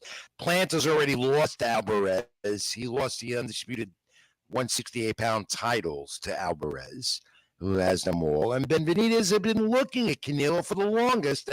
And that this is going to be a fight of a fight. They have tremendous animosity with each other for some reason because of social media makes it worse. And both fighters, I believe, evenly matched. However, Ben Benitez has that powerful punch and maybe the most powerful, vicious punch in the 168-pound division. That could be the advantage right there.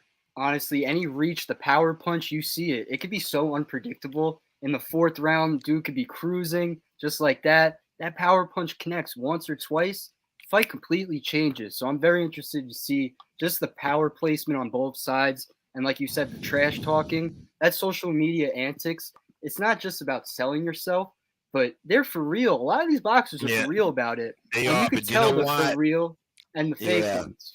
But when it's over, I do believe you'll see this. The two of them will embrace. After all the wars and words, and Ben Benitez's father, who I know a long time. I've known him since his two kids, David and Jose, both great fighters, were young kids in Phoenix when I lived out there for a brief pan of my career. Went into that gym on Van Buren Street in the city of Phoenix, and he told me, I got two sons that are going to be champions. Well, David's been a champion before, but he got into some drug issues, addicted to cocaine, which was brought up in the press conference by Khalid Plant, which I think was uncalled for. That alone that got Ben Benitez agitated. But then they're cursing and calling each other this and that, and words that I wouldn't even say on the air that we're permitted to use here on YouTube on the channel, but I won't do it. But we're going to get a big fight, barring injury, and hopefully none of that will happen. I might even go to that fight because there's a tremendous interest in that. It's going to be the MGM in Las Vegas, Showtime pay-per-view, and who will win it? I tell you, that's to me could be a toss-up. But again, because Ben Benitez has the power and the punch, I'd give him the advantage. Yeah, I totally agree right now. Things could change before fight night, but I'm siding with Benavidez. Just that power punch, as you mentioned, it could be the fourth round, the fifth round, and just it flips like that, the whole narrative. So I'm going to take Benavidez, and you mentioned it, and I love talking about it episode by episode, but the embracing and after the fact, all that trash talk, fighting for 10 rounds, 12 rounds, all the respect after, that's what's good about the sport. That's a positive on boxing. Definitely was well said. Keep It in the Ring continues, sponsored by Skull Fuel Energy. Here's a pro wrestling report. Sad news. We've learned last night, Jerry the King Lawler suffered a stroke. He's in serious condition in a hospital down by his home in Florida. And well wishes to him and his family. Jerry the King Lawler, we don't know what the status is. We don't know how bad it is, but he had a stroke, required surgery. So we wish Jerry the King Lawler, a WWE Hall of Famer, an all-time legend in the sport, the best. And there we just saw a peek of what I want to talk about, the passing of Leaping Lanny Poffo, the genius. This past week, a WWE legend, of course, his brother. Both of them Hall of Famers, WWE. Brother of Randy Macho Man Savage, Leaping Lanny Poffo, who I worked with numerous times in the industry, Wiz. Well, so you'd say what, during the 80s and 90s? While you yes, during the 80s, early 90s, and Poffo was not the well-known brother. However, when he entered the then WWF, they gave him that gimmick as a genius, and that propelled him a little more. And it was a very interesting character. I think we have an image of him, and you saw it on my social media and everywhere else as well. Hey, do we have an image of the genius? What he looked like as a genius, which was a fascinating character.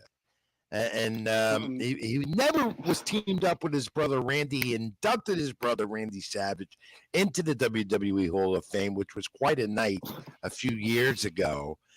So the Poffo legacy will continue in their memory.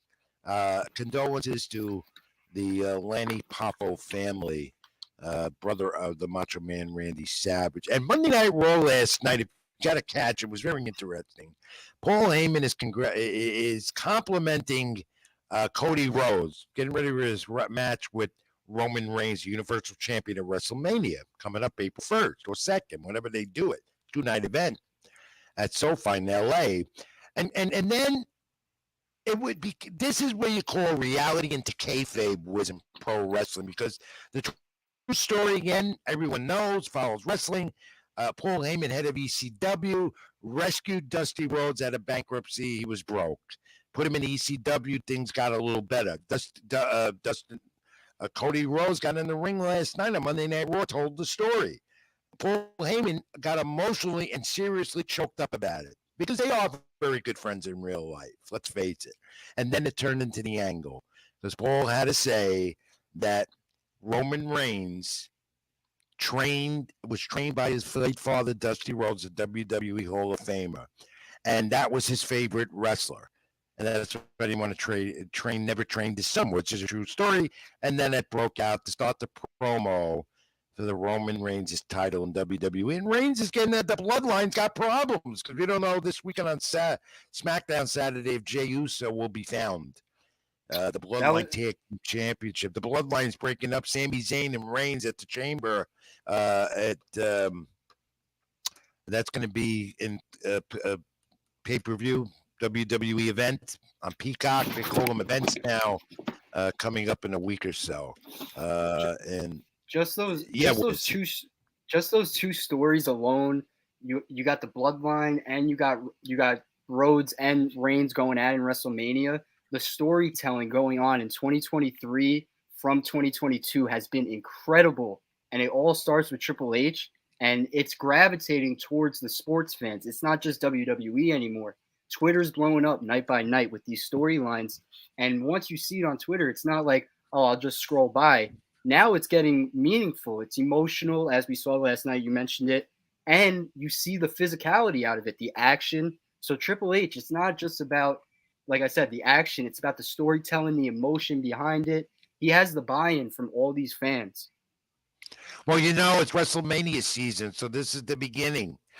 And still to come, who's going to be the newest inductees into the WWE Hall of Fame? And more of the matches are getting filled in. And close, we're going to see Bobby Lashley and Brock Lesnar again at WrestleMania. That came also to fruition a little bit last night on Monday Night Raw. Lesnar and Lashley again. I don't know how many more times the fans have to see this, but they got to end this feud. There's talk of John Cena coming in. John Cena, the legend, Hall of Famer, maybe against Seth Rollins, maybe against Logan Paul. It remains to be seen where that's going to go. But they're filling in the matches little by little on WWE programming before the next pay-per-view coming up in a week or so. And AEW tomorrow continues on Dynamite. We're going to get the Elite again, and you're going to see Danielson again as they head towards Bryan Danielson. The Elite against Top Flight and Air Fox, one of the main events tomorrow night on TBS. The Young Bucks are part of that, and Bryan Danielson again. Win his match, obviously, because you're going to get MJF at the AEW Revolution in early March on pay-per-view. And the big news out of AEW is going to happen. Been talk about it. Tony Khan said they would be in the works for a streaming network, just like WWE has with Peacock. They're going to get it. I don't know what outfit. Maybe Avery can help me on that. Ray for sure, because Ray is not with us again tonight, but hopefully get him on next week. Maybe I think Discovery or one of those outfits. They're going to take over and have a streaming network for AEW, just like WWE. They'll add the pay-per-views there, subscription service. It's worth it. So that's coming soon, Wiz. That would be interesting, just to see, say, an Amazon, a Discovery, Peacock get into those mix. Like WWE, they made a power move 5 years ago with that. Fans spend $120 a year for all the pay-per-views, for all the streams, for all the events. $120? That's a freaking steal. In the NFL, you gotta pay basically $400 for the NFL package, not including Red Zone, just NFL package, meaning you get every game. $120? It's basically a third. I'll take that any day. And then they went to the network, and then they got rid of the network, and Peacock came in, and Vince McMahon is back behind the scenes, not with creative control. However, he's going to have an impact on WrestleMania one way or the other. But he's back still with all the loose lawsuits on the side awaiting him. But you didn't hear much about him since his return. But he's up there at Titan Tower headquarters in Stamford, Connecticut, working behind the scenes and giving suggestions to Triple H, who's head of creative. So we'll see where that goes. Because the boss, as he is, Vince McMahon. The women's division as well. Last night, Becky Lynch in the cage. Becky Lynch and the man, Becky Lynch, the man, and my favorite, what's her name, Bailey, and they went at it in the cage, leading up to something, and the return of Lita, the WWE Hall of Famer, who went in the cage and helped Becky win that match. Good steel cage match, which should have been a little longer. It was only 15 minutes to close War out on Monday night. I don't know if you saw it, but I had my eyes tuned in on that one for sure. Monday Night Raw, that's what I watch. You know that, Wiz. No, for sure. You're always zoned in on Monday Night Raw, Yeah. SmackDown Friday night. Everyone knows. Don't bother me. If I'm home on Monday night or Friday night, it's SmackDown and it's Raw and it's AEW on Wednesday night. And this UFC note about Conor McGregor, he's coming back into the octagon. He's going to fight Michael Chandler. It's called The Ultimate Fighter at 170 pounds. Conor McGregor, your favorite and everyone's favorite, he's returning. Will he still have it? That's a great question right there. I don't know if he still has it. It's basically been a year since he's last fought. But The Ultimate Fighter, it's a great spectacle for UFC fans, sports fans all over. It's two coaches fighting at the end of the event. So let me explain. Two coaches, Conor McGregor and Michael Chandler, they're training, educating, teaching young fighters the up-and-coming steps for 4 months, I believe, 3 months throughout the summer. And step-by-step, former fighters, Tony Ferguson, Sean O'Malley made a name for themselves out of it. Those few guys learn from Conor McGregor and Michael Chandler. They fight it out. And then in September, you get the ultimate main event. Michael Chandler one side, Conor McGregor the other side. So it's like that 4 month, that 5 month anticipation window, which makes UFC fans, sports fans all over go nuts for it. You added Conor McGregor to it, everyone's going nuts. Well, it's great analysis to that. You're my UFC guy as well as my young protege co-host as we close up this week's edition of Keep It in the Ring, sponsored by Skull Fuel Energy. But a lot more to come as we reach the bottom of our first hour, going into hour number 2 soon. We'll get off the air at 10 o'clock tonight for sure. Up next on the program, Major League Baseball news, pitchers and catchers report next week. Believe it or not, much more, including Nobody Beats the Wiz. This is Sports with Rich. I'm Rich Mancuso, live on the SLG Network and my YouTube channel, Rich Mancuso. Like, comment, and subscribe. That's the Wiz, Robert Rizzo, my young protege, always on the ball, /hag, SWR. Here's Avery with one more update and back after that. All right, guys, how's it going? We are doing our final sports update of the evening. It looks like the Knicks have just finished up against the Magic. They were able to come back. The Knicks will take this one 102-98. Just starting the fourth quarter, the Suns have really turned it around in this one. They currently lead the Brooklyn Nets by 9. Also 10 minutes left to go in the fourth quarter. The Pelicans are leading the Hawks 96-84. Just at the start of the third quarter here at a halftime, the Memphis Grizzlies lead the Chicago Bulls 49-45. About halfway through the first quarter, the Denver Nuggets lead the Minnesota Timberwolves 17-13. Last game to tip off tonight at 9 o'clock Central, 10 o'clock Eastern is Lakers Thunder. We will move over to the ice now. About 4 minutes left in the final period between the Avalanche and the Penguins. The Avalanche lead this one 1-0. About halfway through the third period here, the Sharks and the Lightning are knotted at 3. End of the second period, the Oilers lead the Red Wings 3-2. End of the second period, the Kraken trail the Islanders 4-0. About 7 minutes left in the second period, the Golden Knights lead the Predators 4-1. And at the end of the first period, the Anaheim Ducks lead the Chicago Blackhawks and the Anaheim Ducks are knotted at 0 at the end of the first period. Moving over to the men's top 25, those two games I mentioned earlier have tipped off. Virginia is leading NC State 17-9, about halfway through the first half. 9.5 minutes left to go between Kansas State and TCU. Kansas State leads this one 116-111. All right, we will bring it back here to Rich and Robert, and we will have them finish up your evening.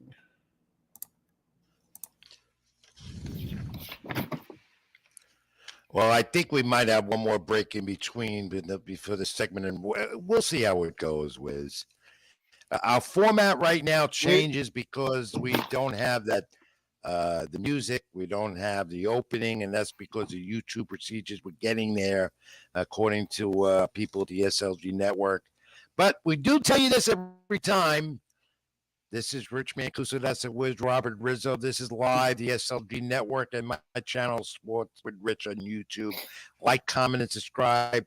Sponsored by Skol Energy Fuel. It's Skol Energy to drink. Get rejuvenated. Look for the Skol. Drink and enjoy. Coffee line to come, and more. Skol Fuel Energy. Get energized. Be more alert. And Skol Fuel Energy. The king is drink and enjoy. Get focused. Look for that Skol. Website to come. Contact 475-264-6091. In the meantime, get a sample of it. More to come on that. They will have the commercial about social medias at the bottom.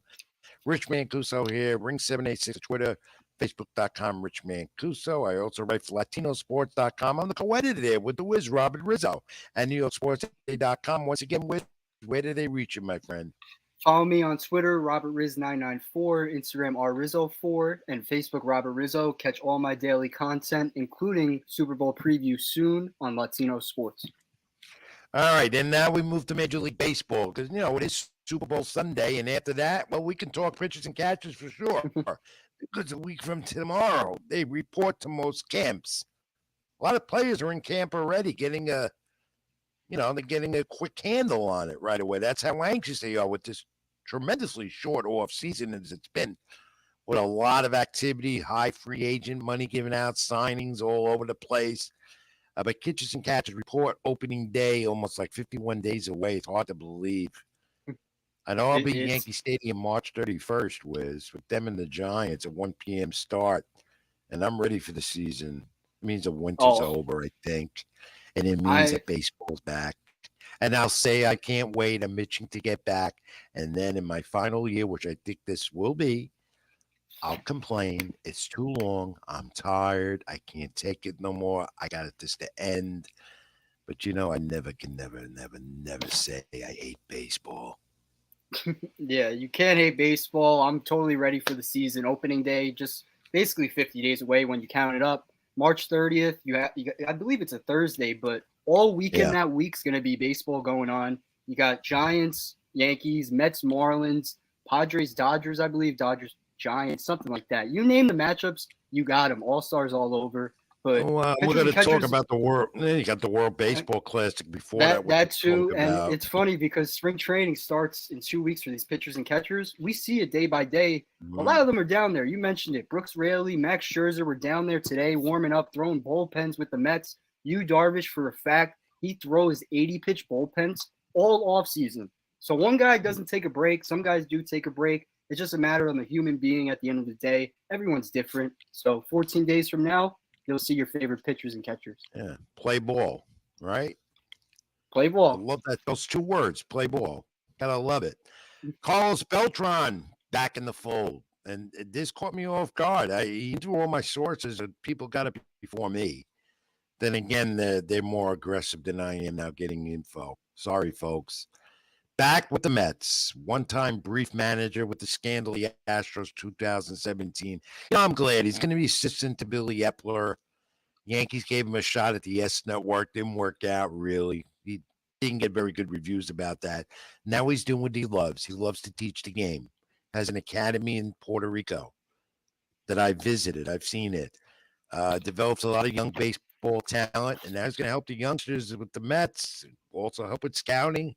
Assistant to the GM, Billy Epler. Your take on Carlos Beltran, who might end up being a Met manager after all once Buck Showalter says adios. Obviously, this was a significant move, but it's a very similar move than what we saw across town with Omar Minaya and the Yankees. Carlos Beltran to the Mets, it increases their chances on incorporating scouting Latin talent, capturing Latin talent at a young age, those minor leaguers. Francisco Lindor, Edwin Diaz this past August during Old Timers Day, they were asked about Carlos Beltran. Both praised him for his leadership on and off the field. He's a Puerto Rican legend, played in the World Baseball Classic, and as you mentioned, he has one of the most impressive baseball academies, not just in Puerto Rico, across all of Latin America. So when you ask about Carlos Beltran, it's not just about Puerto Rico. Every Latin American talent out there knows about Beltran and would be loving to connect with Carlos Beltran down the line. All right, and good move by the Mets. I love it. Mhm. And he was his days in New York with the Mets, wipe away what happened with the Astros and stuff. He's an all-time great New York Met, and hopefully he'll get a Hall of Fame induction next time. He fell short. Hall of Fame this year, be added up again next year. So I'm glad to see Carlos Beltran back and here in New York, and I'm looking forward to seeing him when the new season commences.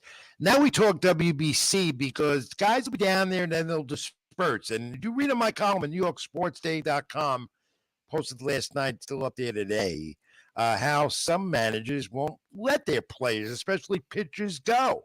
I'm totally in agreement with that, including Luis Severino, because the GM, the Yankees, said, no way, Severino, we need you ready for the season. Coming off injuries, spring training is preparing for us for innings, not in the WBC to do that.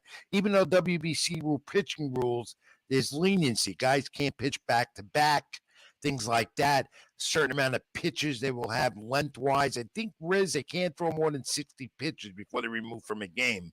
Severino wanted to go. Brian Cashman said no. And I commend Cashman for, taking that stand. I totally condemn Cashman and the Yankees for taking that stand because all that matters now is March 30th and beyond. You have to get as healthy as you can for March 30th, and arguably they have the best rotation in baseball. Garrett Cole, Nestor Cortez, Carlos Rodon, and Luis Severino. You could throw in Domingo Germán at the 5. Severino as your 4, if he's healthy, that's a scary rotation. And in these last 2 years, Severino only has 19 starts. So if people want to debate and have that argument, he should pitch in the World Baseball Classic, he shouldn't pitch, 19 starts in 2 years as he enters his free agency year. For the Yankees, I'd rather him play in the pinstripes fully healthy, bet on himself for this season, and make that money this offseason. If it's not with the Yankees, he's got it will the be with another contract, team. dude. They renewed his contract. I think he's making – what, 17 million? How much what was his contract? I wrote it in my column in Sports Day. They agreed on a arbitration. What was it? I believe 17 million. But yeah, so, if he has a healthy season, being that 4th guy in the Yankees rotation, they're counting on him. He's one of the core. He's one of the core. Even with Nelson Cortez playing for Team USA, right? Exactly, and we just saw a Taijuan Walker, Chris Bassett, get $20 million a year from another team. So Luis Severino, if he's healthy, he can get paid that money for sure. And we'll get the baseball experts on, even Howie Carpenter with his take on it in a week or two. But thing is, you got to protect your investments. And the question again, and as I wrote at NewYorkSportsDay.com, where you read it, a lot of people did. I got a lot of agreement on it. I'm for the WBC. I love it. It gives that flavor, and it also exposes baseball worldwide even more. But this is the wrong time to play it. Team chemistry is important in spring training. That's what it's all about. And they're not there, and you're risking injury. Question, when do you play it then? After the World Series, which the players say they don't want to do? What do you do? When do you play it every 4 years? I think it's perfect the way it is. It's every 4 years. That's the biggest burden right now, because if it was every year, MLB would totally cancel this event, wouldn't have it. Every 4 years, it's kind of like that Olympic event. It doesn't just sell your product, it introduces you to the MLB Well, season before well, it you bring starts. up a point, but you know what? They're never going to cancel it because a lot of Ex- revenue and Exactly. exposure. So the thing is played at the wrong time of year. It's a tough ask because those guys need their off season, and it is a spring training How do stage, you I feel believe. as a fan of a team, and you are a big Met fan, and half the Mets infield won't be in spring training camp, but fans go down there to see these guys as well in Port St. Lucie. How do you feel as a Met fan or any other team if one of your star players playing in the WBC comes up injured and is lost for the season? Every situation is different. With many of these players, these Latin players especially, they look at the World Baseball Classic as I a World know, and I Series. realize that. And it's an interesting debate. And that's So why I wouldn't they can't every agree on when this should be played, what time, what's the proper time of year to play it. You can't do it after the World Series of players say the Korean teams that they can't because they're coming off their season going, whatever it is, the conflicts all around. To me, the best viable thing, and I like the idea, I love it. Again, I'm not against it. Play it after the World Series, get it over with. Everybody can still wants to play anyway. Yeah, you could do that, but there's going to be some guys in the World Series that opt out, those all-stars. So no matter Fine, what, let them opt out. Let the others play then. Who cares? so Play it. no matter either way, you're having players opt out. That's the big Well, issue. look, I am sure guys like Manny Machado, if so, Tatis, if so, guys, especially the Latin American players and the players from Venezuela, Puerto Rico, DR, where it's even more important. Even those from Japan now, growing more and more in baseball, that those guys would not say no to playing it after the World Series because there's so much into the game, but they're more into their national pride and winning it for their country, their nation. I don't see a And problem with and it's going to vary situation by situation because Framber Valdez, for example, he pitched great this regular right. season. He pitched great this World Series. And He he's not loves, going. but he loves what he does. If he was to pitch in the World Baseball Classic, No argument though there with him and Dusty Baker. He pitched a lot. He's getting ready. He doesn't want to exactly. go. So every situation it And comes. Carlos Correa with all the off-season news And back with the Twins, and well, he had the situation where his wife is giving labor at the same time, ready for another give birth, so he didn't want to go. But deep down, Carlos Correa wanted to play. And like I said, there's every situation you're gonna find these guys opting out because there's wives due in November, there's wives due in March, there's guys risking injury whenever. So whoever's picking and choosing, it varies by the human, varies by the franchise. And as we saw, Severino and the Yankees, they're not going to allow it to happen. Framber Valdez and the Astros, they're not going to allow it to happen. Mets, Lindor, Mets, Diaz, they're going to let it happen. Yeah, It's just very. I It's agree, funny. yeah. Because it varies. Well, it's a great. situation by It situation. really is. It's open to debate, and we will continue to look at this, talk about it when the WBC commences in a few weeks in 4 different regions, 4 different places. Read my column on NewYorkSportsDay.com. The field has been expanded as well. 20 teams, I believe, right? Overall. Yeah, it's a gauntlet. Yeah, I'm looking forward to it because spring training exhibition games, not only is that spring schedule too long, but they mean nothing. And that's more of a Yeah. thing. Again, it brings back what spring training is about for the managers and coaches and the evaluators to see who can crack the roster, who could be potential roster spots down the line. And Fernando Valenzuela, LA Dodger legend, Hall of Famer, congratulations. Retirement of his number in Los Angeles as a Dodger. This one caught me by surprise. He should have been retired a long time ago. Fernando Valenzuela. He's top 10 in Dodgers history in wins, strikeouts, innings pitched, starts, shutouts. Why did it take so long? I was totally confused by this move. I don't know. Good point. Regardless, his number's being retired. Congratulations. Now, more baseball. We're going to get there. And we'll talk more of it every week now as we get ready for pitches and catches next week. The NHL All-Star Game weekend, well, more of entertainment. Again, though interesting that Bull Harbor traded to the Islanders. It acquired, then played for the West, not the East.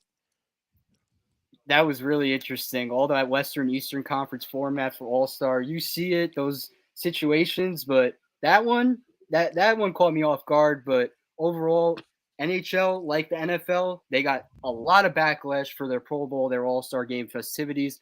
Boring action all over the place. I tuned in on Friday and I loved it. The skills challenge, 3-on-3 on Saturday. There's a bunch of action. We had a photo of Sidney Crosby and Alex Ovechkin with Alex Ovechkin's son. You just see two legends and his son icing it out on the rink like that. It's a legendary photo. It's a legendary moment.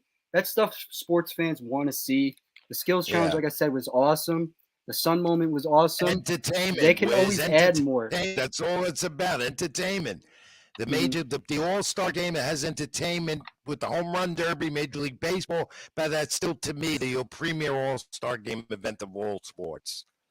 Yeah, The no, for Major League sure. Baseball All-Star game. But another good weekend for the NHL.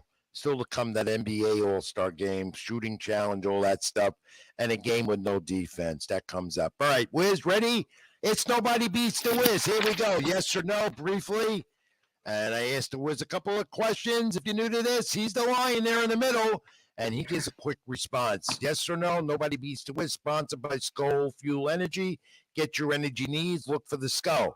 Yes or no, Wiz, Kyrie Irving, Dallas, or is Dallas or the Nets better out of the trade of Kyrie Irving to the Mavericks?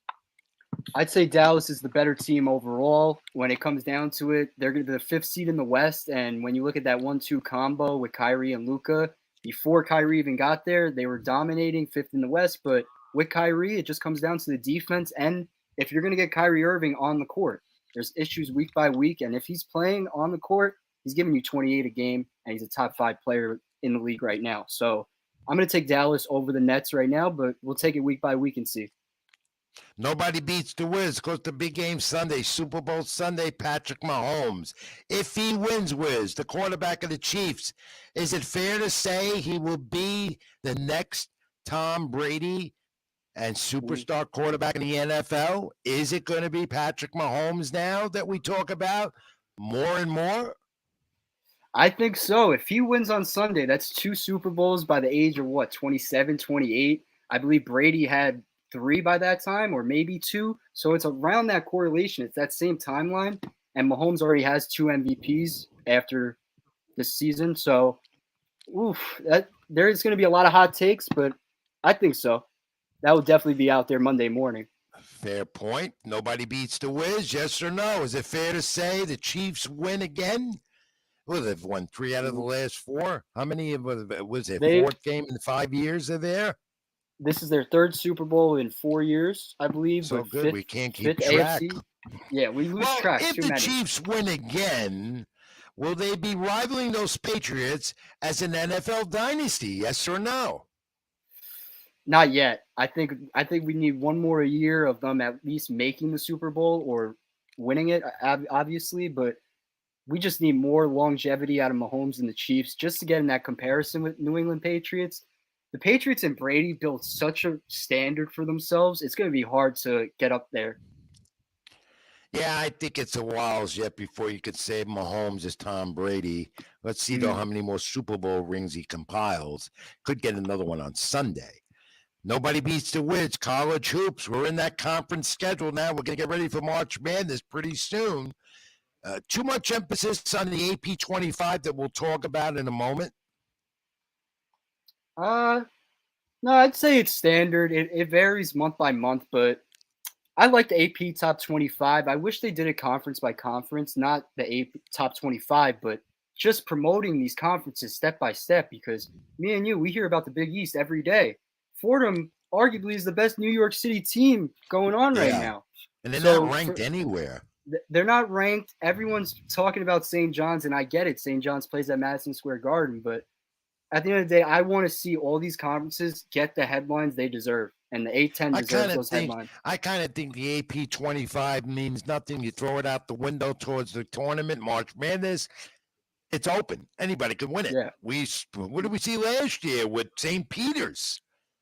Those Cinderella stories. Conference, more low-level major team, low conference in the nation, one of the lowest that you can go, and they reach what, the Sweet 16, Sweet 16, right? just like that. Yeah, they got to the it's final incredible. 8. All right, nobody beats the Wiz. Yes or no? Too many spring training games will be coming upon us soon.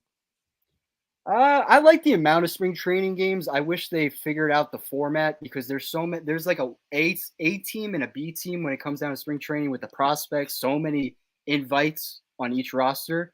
Um, I like the way it is. If they were to change it, just simplify it. Maybe 4 or 5 games. Yeah, I kind of think that. I think they have too many. 26, I think it's too much. 26. Yeah, I, they I'd get like. their work. I'd and like 20. How about 20? yeah. How about 15? We Do I could do hear that. 10? We're Do I all, hear we're 10? going.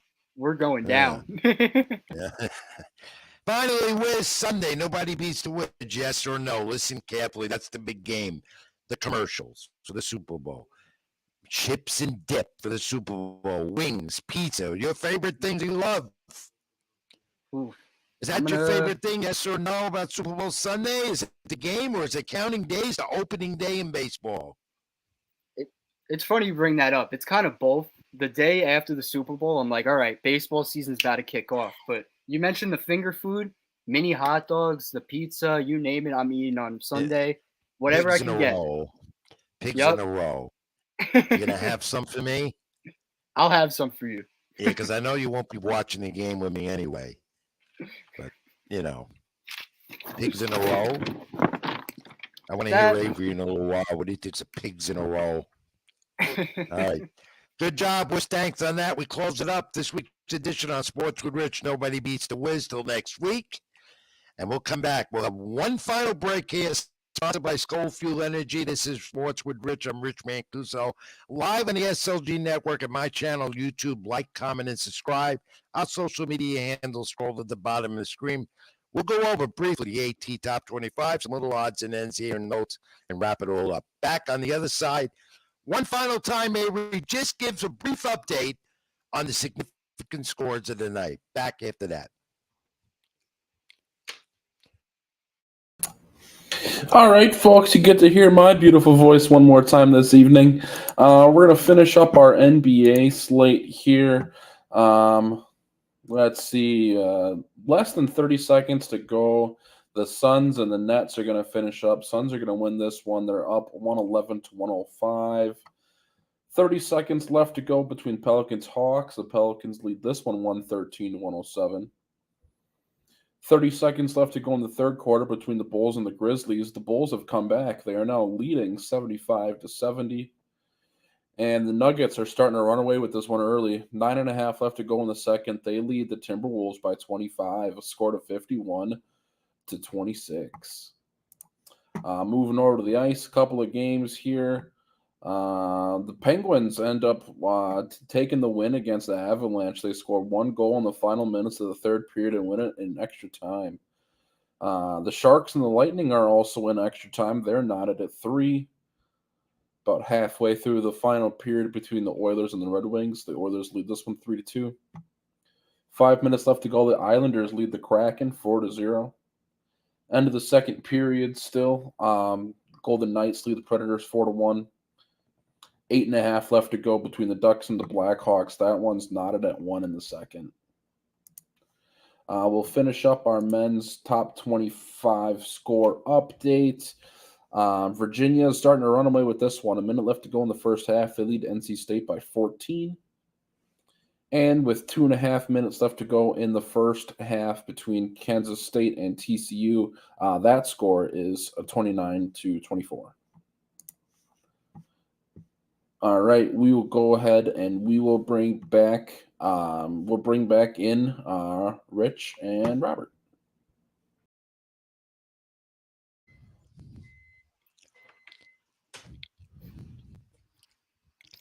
All right, Avery, one final time. Thank you for the update. Sports with Rich, live on the SLG Network and my channel, Rich Mancuso on YouTube. That's the Wiz Robert Rizzo. I'm Rich Mancuso. Thanks for tuning in. We're going to wrap it up now. Let's go with AP 25. We just talked about it on Nobody Beats the Wiz. Let's look at this AP 25. Purdue, Zach Zeddy offense. They're in the top 25 with the defense, though. But they lost Indiana. Houston now number 2. Alabama and Arizona right there. Very open, as we said last week. Very open, a lot of changes. We say week by week. These 25 teams you see now, it's going to change by March. And the seeding, the brackets, you know how it be. So to start off, the winners for this week, Texas from 10 seed to 5, UCLA from 9 to 7, Marquette moved from 14 to 10. They're playing right now, as Avery said. And the biggest losers of this week for the AP Top 25, Tennessee started out number 2 seed, moved all the way up to number 6. Virginia dropped from 6 to 8. Kansas State was number 7, and they got all the way to number 12. So those 3 teams, I'd say those are the biggest losers. And as I said, Texas, UCLA, Marquette, those are the biggest winners. Those are the hot teams right now. UConn is hot, and I like Houston, the Cougars. So a little setback, but I do believe they're going to be a Final Four team when this is all said and done in April. As we get to March Madness, just that, believe it or not, conference championship games come up in March, early March, and here we go, including the A-10 tournament, which we'll cover in New York at Barclays Center, because this team, Fordham University, has a shot at taking the A-10 season title, though. Setback on Sunday, seen on the USA Network. They lost to Richmond. They didn't shoot. This is one of their lowest scoring shooting efforts of the season, and that's not typical of these Rams, what they've been doing. Still, though, looking for a bye in the first round. They'll rebound tomorrow night, possibly with UMass up at the Rose Hill Gym. They're a good come-from-behind team. UMass up at Rose Hill tomorrow night as they make a run. They need to make a run. Last game, I believe, against Richmond, as you said, they lost 68 to 58. It snapped a 5-game winning streak for Fordham, and 58 points. That's not winning basketball. Their last loss before that game was 58 points. They scored against Dayton, that game we were at. So just like that, Dayton, Davidson, VCU, those are the top 4 teams. St. Louis in there. They face St. Bonaventure next week. That's a big-time matchup. But next 3, it's Massachusetts, Davidson, and St. Bonaventure. Go 2-1 in that span. Fordham's still top 5, top 4, perhaps. Yeah, and they still got the most wins in the New York City area. Major college basketball teams are even better than St. John's. They continue to struggle in the Big East, and St. John's may not make the tournament. They are not having that great year. No, they've been struggling on all aspects, especially 3 and D. There's no type of defense with St. John's when it comes, especially in the second half. They're a first half team. They get hot, and then they just get cold from there. We see it with Fordham here and there, but it just comes down to the stars, the main guys, and the coaching, the buy-in. All right. How about this note that Anthony Recker, the former Mets catcher, now on the MLB Network, who I know real well, and he insulted Alex Mona of the Blue Jays about his weight of 285 pounds. Did you see that? Then he later retracted his statement on Twitter. Again, Twitter causing noise. It always does with everyone. He said that he needs to hit the gym more. And Alex Mona, a star pitcher for the Blue Jays, big guy, no doubt, but in shape. And Recker took exception. Anthony Recker is this built guy and very well conditioned. But, that was uncalled for. Shouldn't have. He retracted and apologized, said he didn't mean it that way. Whatever. I totally agree. It was uncalled for. And in MLB, we see it, especially analysts comparing them. But we see it year in and year out. CC Sabathia, Bartolo Colon, Roger Clemens. You don't have to be a 6'7" stud athlete to pitch on the mound. You can win. You can win Cy Youngs at any weight, any age. So Alek Manoah, he's a top 10, top 15 pitcher in the league. Yeah, he came close to Cy Young Award as well. So I don't know where Recker was coming from. Yeah. And then I went into cleaning out a little bit, and I came up with this. The late Bob Murphy, Hall of Fame Mets broadcaster. He's also in the Baseball Hall of Fame in the Fort Frick division. Bob Murphy's scorebook, original scorebook. He gave that to me many years ago as a reporter on the beat for the Mets. That's one of his original scorebook. There it is. There's proof of it right there. It's up for grabs if anyone is interested in purchasing it. I'd be willing to listen to some offers. Some people say keep it. Maybe I'll give it away on the program. I don't know, but that is. You said you showed it to your dad, right? Yep, I showed it to my dad. And what was his reaction? Because Murph was my great. At first, he thought I was showing him something on eBay. He's like, why do you have this? And I said, well, it's not mine. No, but immediately I've seen you do this 30, 40 times at Yankee Stadium, at Citi Field. You do lineup card on lineup card. You do the first inning to the ninth inning. My question to you is, what do you do with all those lineup cards? Well, I keep the ones that are more important than the others. That's what I do. I don't keep every one of them. I would have no place to live. Only the significant ones of importance, like Johan Santana's no hitter. I wasn't there, so I don't have it anyway. But I do have some historic scorecards. I do from Phillies, Yankees, Mets, and other games. No hitters. Phil- That I didn't really covered one no hitter. I only covered the first one of my career, the combined no hitter this past year at City Field that the Mets pulled off. I have World Series scorecards still, and I have championship game scorecards, All-Star game cards, opening day cards, games of significance, milestones. David Wright's last game as a Yankee, Derek Jeter's last game as a Yankee in New York, things like that. Those are the ones I keep. the meaningful None of them are ones, you got it. signed.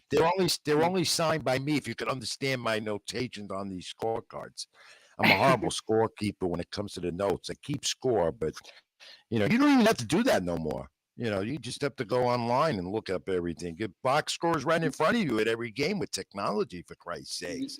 You gotta have that. You gotta have that craft. You gotta have that art in front of you. Yeah, well, all right. Moving on, Lionel Messi. He's not ruling out playing in another World Cup in 2026 for Argentina. Of course, they just won it a few months ago, and when you're not doing anything because there's no more NFL football. Well, now it's the PBA bowling season, and I saw this because I love to bowl. I don't bowl like I used to. I used to be in 3 leagues at one point. And here we go. I took a snapshot of a PBA event, big one on Fox. They were showing that on Sunday because without the NFL, they got to fill programming. But that's a major PBA tournament. No, You like to bowl, Wiz? I love to bowl. I love to bowl, especially in the winter in New York. It gets too cold for outside. Bowling is this time. What's your average? Oh, I am terrible. I actually need the bumpers. Let's be honest here. I need the bumpers. No gutters for me. Because that's an easy win for me over you. That's for sure. Right? I love the bowling, the energy behind it. Those guys go Take crazy a guess on what the my television. high game was as a league bowler. Take a guess. I'm gonna go 240, 286. 286, somewhere around Sheesh. there. I have that scorecard. We gotta get you to a bowling alley. Yeah, no, I haven't bowled in a while, but I developed one of those mean curves at one time. Yeah. We'll gotta do teach it. We'll do it if my legs and hips hold up. All right. On that note, let's bring in Avery and close it up. Get the fact of the week answer you guys have been waiting for. Avery, have you bowled? Are you a bowler? Yeah, I used to bowl when I was younger. I think from about I was probably 5 or 6. I think all the way through middle school, I bowled for league. Oh, so you didn't keep an average then, did you? No, it was too young to matter. I was too inconsistent. Oh, okay. Like me. I'd Yeah, probably like a bowl golf- 90 one day and roll up, 160 See, like the next week.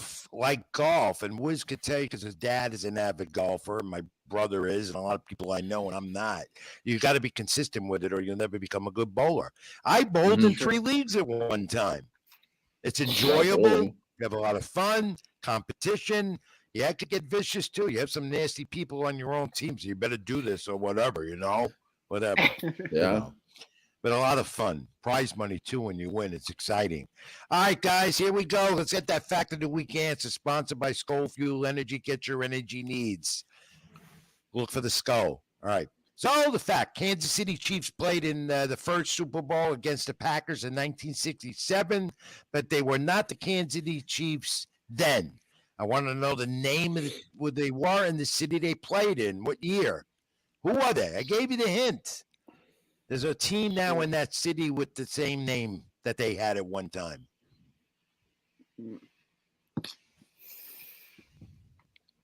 Still cold on this one.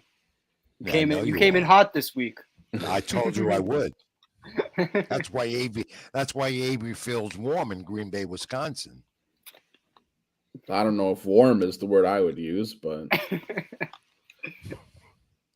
it cracked freezing this week, so it's I don't care about that right now. This is not a meteorological game this is a fact of the week, not meteorological fact of the week. It's not trivia, it's fact. Give me an answer. Oof, I'm gonna be so off with this. It's gonna turn into a blooper. I'm gonna go Missouri Commanders. No. I have no idea.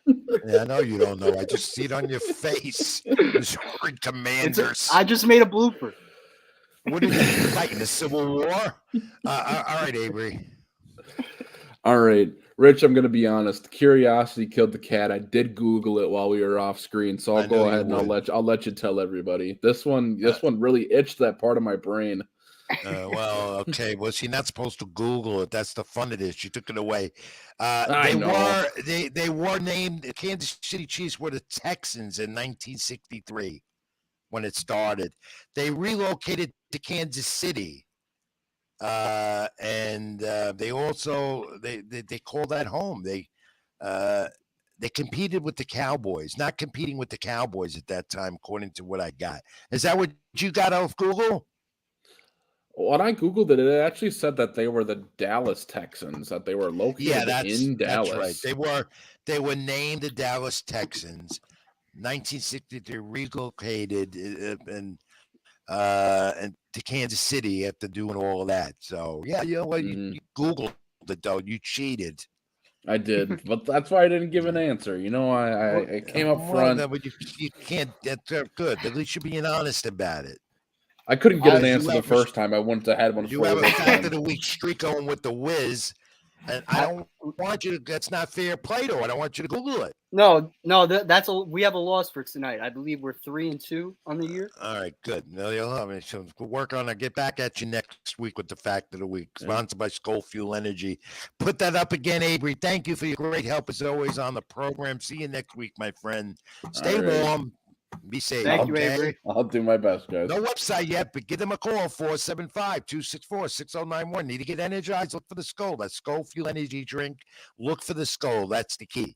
Wiz, another 2 hours come and gone. A lot of info. Next week, more Super Bowl reaction. And, of course, we'll get more in the Major League Baseball. Pitchers and catchers report and the NBA season and the NCAA and a little that and that. We'll see what goes on.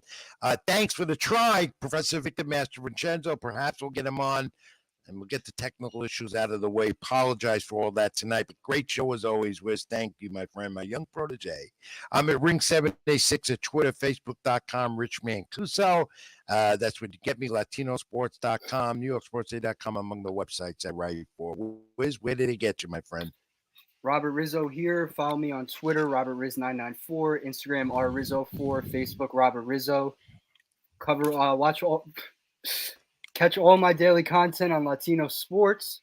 Thank you for all you guys watching, listening out there. Thank you, Rich. Thank you, Victor. Thank you, Avery. On to next week already. Super Bowl on Sunday. A lot going on. Enjoy the game, everyone. It's your national holiday if you wanted Sunday, not the day after. Go to work. Until next week, 8 p.m. live here on the SLG Network and my YouTube channel, Rich Mancuso. Like, comment, and subscribe. Thanks again for all your help. Let's say goodnight, Wiz. God bless. Stay healthy, everyone. Be good to each other. That's the key. Till next week, everyone. What do we say, Wiz? Keep it in the ring. Keep it in the ring. /SWR Sports with Rich next week. See you next week, everyone. Thank you.